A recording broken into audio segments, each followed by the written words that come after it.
and welcome back to another episode of Creative Writing Advice. If you don't know me, I'm JJ. I am the author of How to Write a Story. I'm over here on YouTube bringing you writing advice videos where I break down different aspects of story structure, writing techniques, characterization, hopefully in a way that's accessible and easy to understand, so that if you haven't got a formal education in storycraft, it doesn't matter. I want this to be as accessible as possible for people who love stories, regardless of your level of education or your interest in anything else. If you love stories and want to know how to write stories and find that, I hope that this is what I'm going to be able to help you do.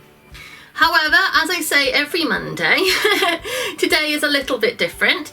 My Monday series is called Ask Me Anything. So I do get writing advice questions in here, story questions, things like that. I also get quite a mixed bag. Yeah, quite a lot. So I get sent a lot of these and I cannot do every single one I get. So what I have here is my little bag of tricks. I get them all, and I put them, I mix them all up in here. So some of them are older, some of them are newer. I never know what I'm going to get. So if I get storycraft, writing, things like that, that's great because I usually know how to answer those. I also get other things that I don't always know how to answer, so we shall see what I get. I do a few of them in this video. I do a few at a time, not too many, because I worry that if I go on for too long that you're all going to get bored. So I'll do a few. If you want to add to this bag of questions, and you can either comment on this video or find me on Facebook, Twitter or Instagram. I also have an Ask FM account under JJ Barnes. They're all anonymous and I get some interesting questions over there. It's always strange when they're anonymous ones because I'm like, oh really, you want to know that, do you? So, my first question. Do you think someone likes you? And if they do, do you like them back?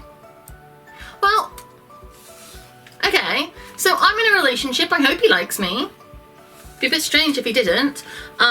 Assuming if you mean by like, you mean fancy.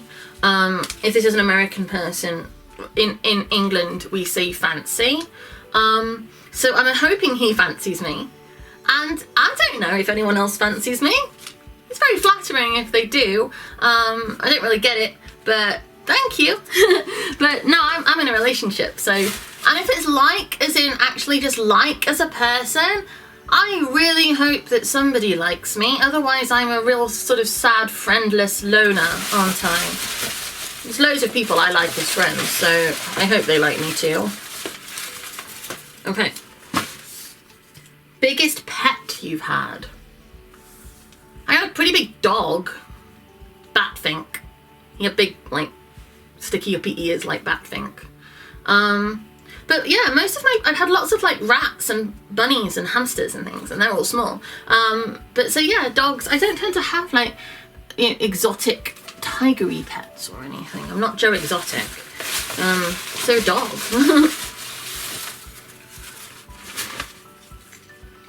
How would you describe today in one word? My kids were trouble before school today, let me tell you. Mothery. Yeah. I had to do a lot of mothering today. The day started early and it required a lot of like maintaining child squabble drama and cooking breakfasts and trying to encourage children to stop having drama. And yeah, it's quite early in the day, so it's not yet 9, so it's not one where I've done a lot of today, so my word of the day might change. This is based mostly on just before school, so mothery. Okay, mix them. Okay. Do you believe in ghosts? You know what, I really like this question. Okay, so right. I consider myself to be either atheist or agnostic, and I know that's to do with religion, but just go with me. I don't have a religion. I don't believe in like the organized religion stuff. That's just not for me.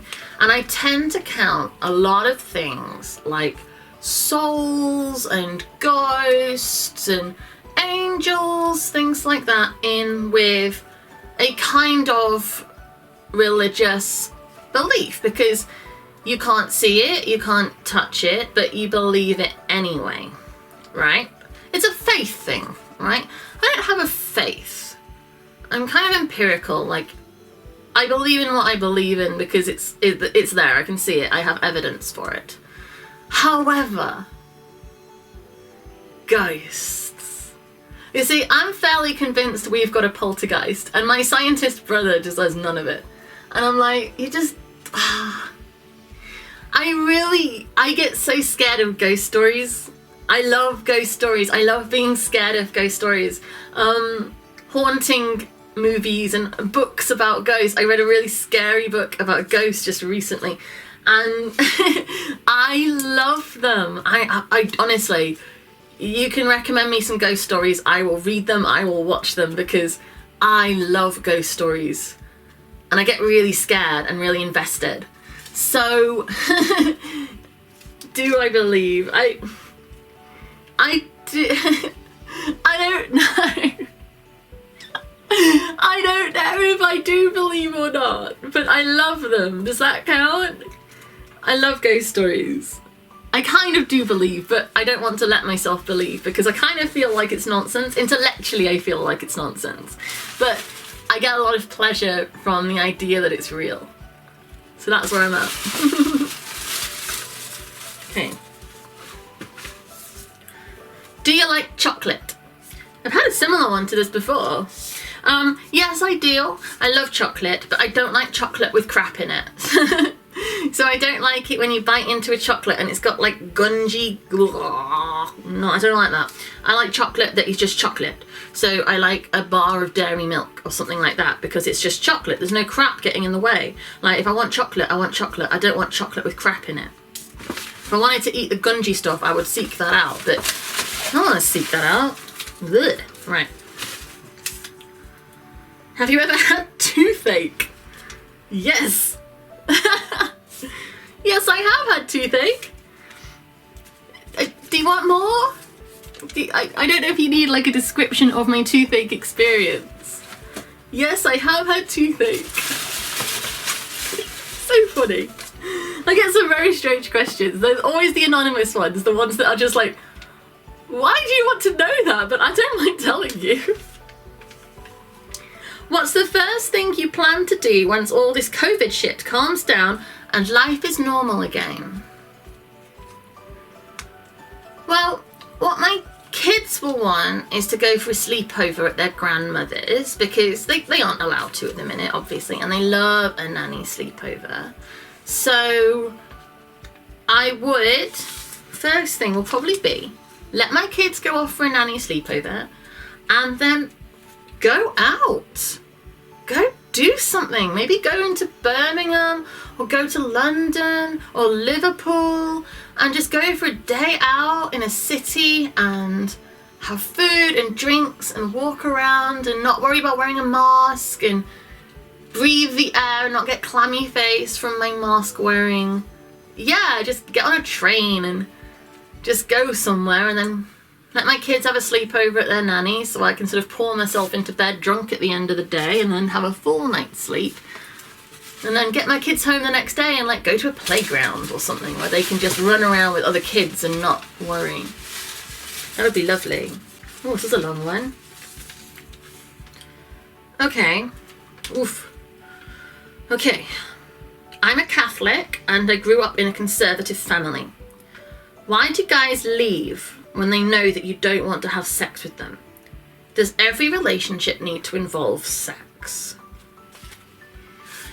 I'll do this in points, I think. And when I get questions like this, I always want to say, I don't always know. I appreciate that you ask me, and I write stories with lots of moral conflict, and I address questions about all sorts of things in my stories. So it might come across like I have a lot of answers, but a lot of the time I'm just going by my own feelings.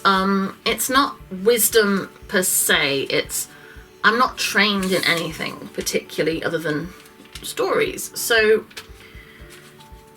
I will answer this as best I can and with all my truth. But It's a big question, so you might need to talk to somebody who's trained. So, why do guys leave when they know that you don't want to have sex with them? You know what, actually, I should first of all say this needs to depend on your age, because if you're Catholic and you grew up in a conservative family, are you still a child? Are you young? Because if you're young, if you're a kid basically, then it's like, it changes the point, because you shouldn't ever feel like sex should be something that you're like obliged to. I mean, even in adulthood, but especially when you're a child, I feel. So what I'll do, I'll answer it as if you're a grown-up, or at least adult enough to be having sex legally and fully in consent of your own body, because it would change it if you're a child. So why do guys leave when they want to have sex and you don't? It's not just guys. Women do as well. Because if sex matters to you and it's how you feel loved and express love and find pleasure and connection with your partner, and your partner isn't available for that thing, you either have to give up something serious about yourself, which is your desire for sex, because you're a sexual person and it matters to you. So you either have to give up something fundamental about who you are and how you like get happiness, or you have to make the other person who doesn't want to have sex give up something about themselves. So in that case, actually ending a relationship that doesn't give you the satisfaction you want, isn't what you want in life, is the right choice, because that way you can both go and find somebody who wants the same thing as you. If a guy leaves you because you don't want to have sex with him, then find somebody who wants the relationship to move in the same way as you, and he can go and find a partner who wants to have sex, and that way you can both be happy. Because you shouldn't have to give up something about yourself. You shouldn't. And does every relationship need to involve sex? No, of course not. You don't have to have sex with anyone you don't want to have sex with, regardless of whether you're in a relationship or not. But having sex isn't a bad thing, and being sexually active with your partner, as I say, assuming you're an adult, being sexually active with your partner isn't a negative thing. It's actually a healthy, normal expression of love and physicality, and a way of experiencing pleasure together. So if you don't want to have sex in your relationship, that's fine. Find somebody who also doesn't want to have sex. But I'm not ever going to condemn somebody who does want to have a sexual relationship when somebody else doesn't, because everybody's feelings in a relationship matter, and you shouldn't ever be pressured into having sex that you don't want to have. But it's also okay to respect that somebody else wants something that you aren't available to give them, and then let them find someone who is. So I don't know if that's the answer you want, but that's how I feel. So I will do 2 more, I think. Okay, what have I got? Is today a happy day? I already answered this one. No, it's a bloody stressful day, actually. This is fun. Doing this is always a good thing, because I find the questions you ask me so curious. So curious is the right word. So now I'm having fun. But yeah, oh, I tell you what. Every so often, the before school time is lordy. Okay, so last one. This is a great last one. What is your favourite quote from the Siren Stories universe? So, Lily Prospero and the Magic Rabbit is what launched the Siren Stories universe, my first book. It was the first release into that world, and it launched the universe that now all these different stories are part of. And I love the quote from that: "There's no such thing as just a rabbit," which will sound very strange if you're not familiar, but I've always loved that quote because it's about a girl who has such a love for her pet rabbit. So when someone just says it's just a rabbit, she's like, no, there's no such thing as just a rabbit. It's not just a rabbit, he's a rabbit, he matters. So for that reason, I love that story and I love that quote, because it was the first one, it was the book I had wanted to write for so long and worked on, and the relationship with Jeffrey the rabbit is such an important one. So that is one. I'll go with that one as my favourite. Yeah, there's so many. Like, I put out, every so often I make like memes and little advert things with quotes from my books, because I want to try and sell some, because that's my job.